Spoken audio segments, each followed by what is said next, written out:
On the afternoon of February 7, 1985, a DEA agent named Enrique Camarena walked out of the American consulate in Guadalajara, Mexico. He was 37 years old. He had been undercover in Mexico for more than 4 years.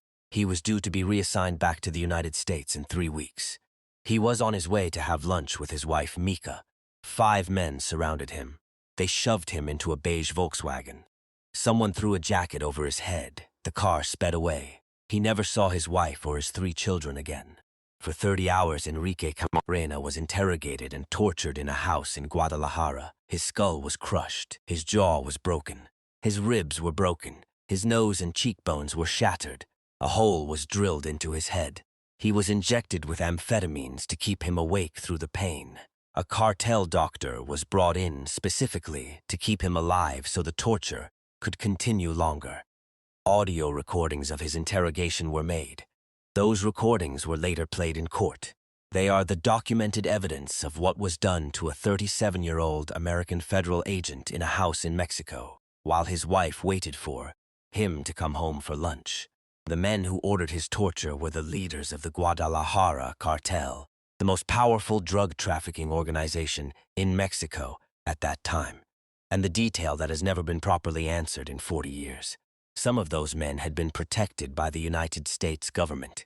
Their ranch had been used as a training facility for American-backed operations. Their money and their roots had been used to fund a covert war the American public had not been told about. Enrique Camarena had been getting too close to all of it, and then they killed him. This is his story. Enrique Camarena Salazar was born on July 26, 1947 in Mexicali, Baja California, Mexico. In 1956, when he was 9 years old, his family moved across the border to Calexico, California. He grew up there. He graduated from Calexico High School in 1966. He joined the United States Marine Corps in 1968 and served for 2 years. After his discharge, he went to work as a firefighter in Calexico. Then he joined the Calexico Police Department. Then he worked as a narcotics investigator for Imperial County. He joined the Drug Enforcement Administration in June 1974. When his mother found out, she tried to talk him out of it. She knew how dangerous it was. Enrique told her no.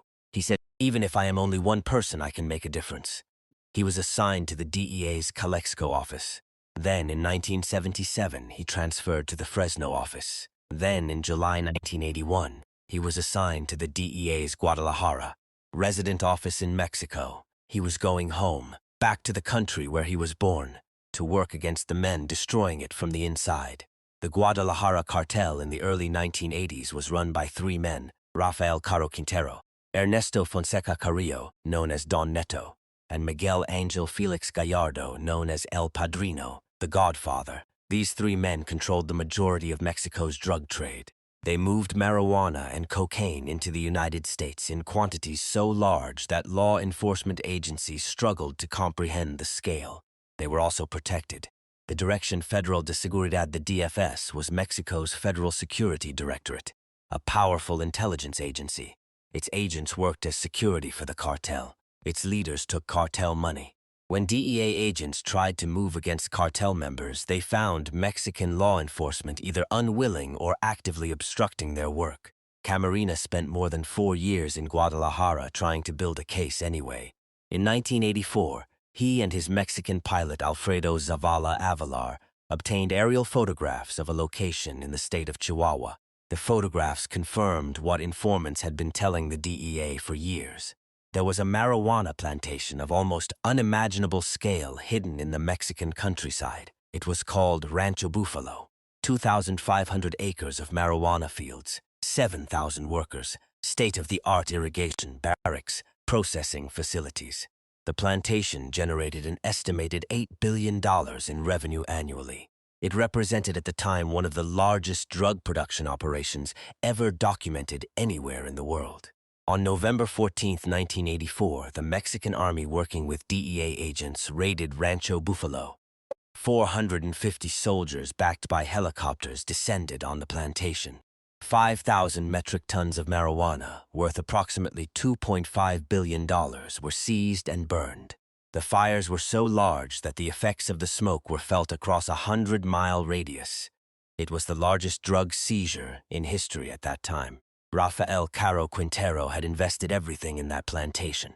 The raid destroyed it completely. He was furious. He wanted to know who had found it, who had told the DEA where to look. The investigation pointed to Camarena. In the weeks after the raid, the cartel began watching the American consulate in Guadalajara, where the DEA office was located. They identified Camarena. They learned his routines. They knew when he left the building and where he went. Camarena was due to be reassigned back to the United States in 3 weeks. He was this close to going home. On the afternoon of February 7, 1985, he walked out of the consulate to meet his wife for lunch. 5 men were waiting. Camarena was taken to a house in Guadalajara, the house at Calle Lope de Vega 87. His Mexican pilot Alfredo Zavala Avalar was kidnapped separately the same day near the Guadalajara airport. Both men were interrogated about what the DEA knew, about their operations, about their informants, about how much American law enforcement understood about the cartel's operations and their connections to Mexican officials. The interrogation of Camarena lasted approximately 30 hours. A cartel doctor named Humberto Alvarez Machain was brought in to administer amphetamines to keep Camarena conscious through his injuries. The torture was recorded on audio tape. The purpose of the recordings appears to have been to allow the cartel leadership to hear what Camarena revealed. What those tapes contain has been the subject of federal court proceedings for decades. Court documents confirm that witnesses, forensic evidence, and audio tapes of the interrogations describe the crimes committed in chilling detail. The tapes were played in federal court during the 1990s prosecutions of cartel members. They have never been released to the public. In 2024, the United States Department of Justice began handing over the audio recordings to the legal defense team of Rafael Caro Quintero, who is currently facing federal prosecution in New York. News organizations that have investigated the case and former DEA agents who led the investigation speculate that some of the tapes may contain the voice of a former CIA officer participating in the interrogation. The CIA has vehemently denied any involvement in Camarena's death. Camarena died on approximately February 9, 1985, 2 days after his kidnapping. His body and the body of Alfredo Zavala Avalar were buried in a shallow grave on a rural farm. The cartel later had the bodies dug up and moved to a different location to confuse investigators.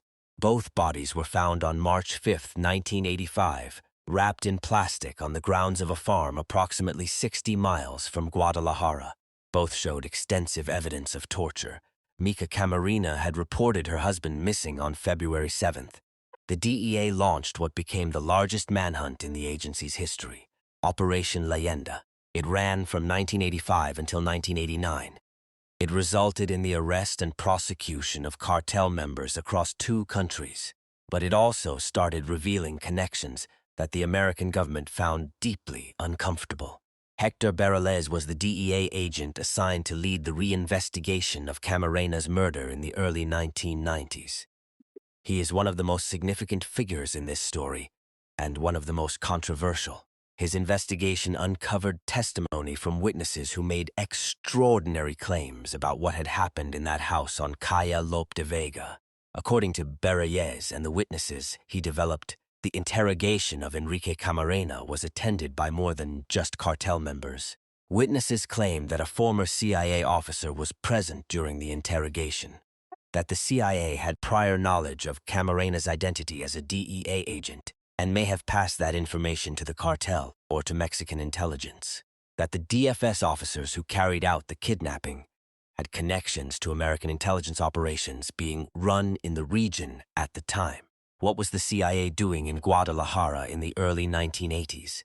According to a DEA report made public in Los Angeles in 1990, the CIA trained Guatemalan guerrillas at a ranch near Veracruz, Mexico, owned by Rafael Caro Quintero. This was confirmed by Lawrence Victor Harrison, a figure who testified in the federal court proceedings connected to the Camarena case.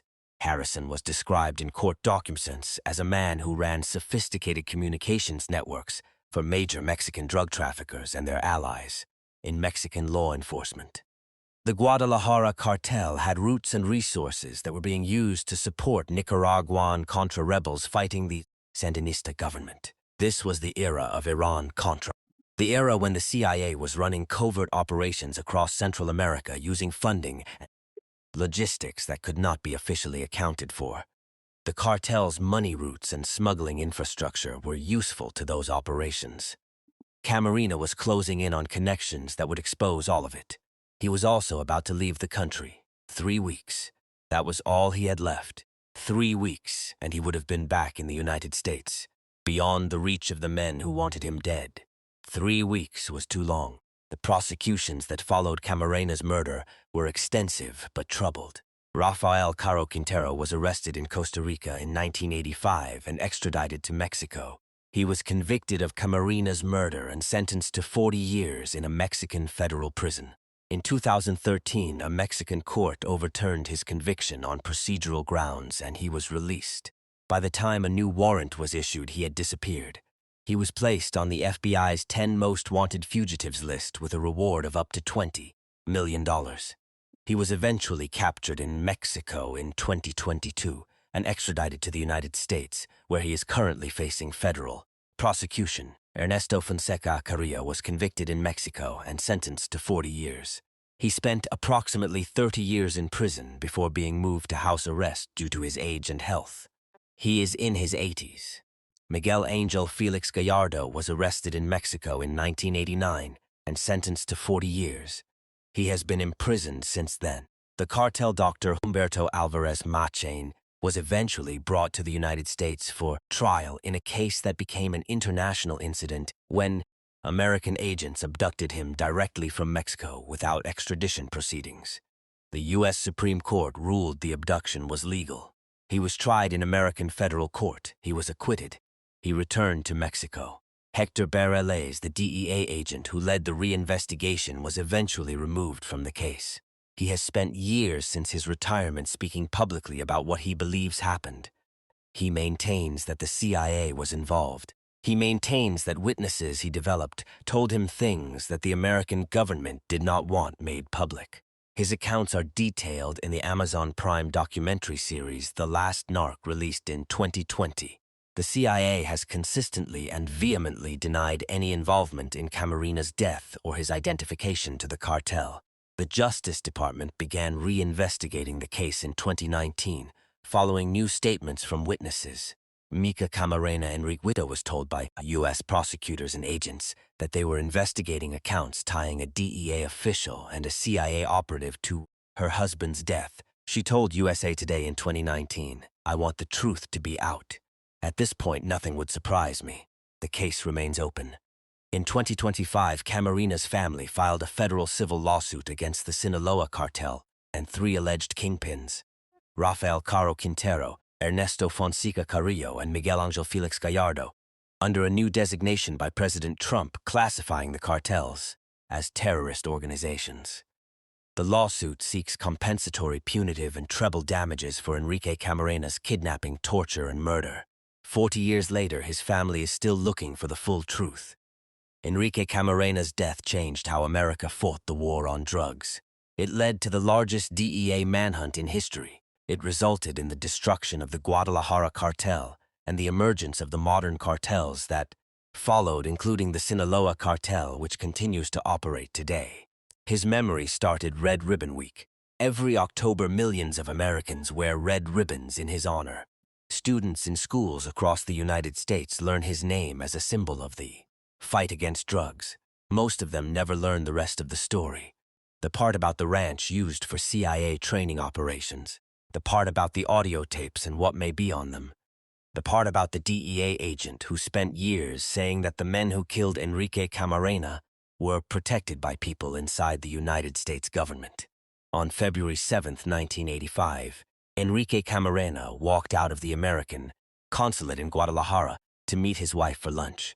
He was 37 years old. He was 3 weeks from coming home. His wife is still waiting for the full truth. 40 years later, so are his 3 sons, and the case is still open.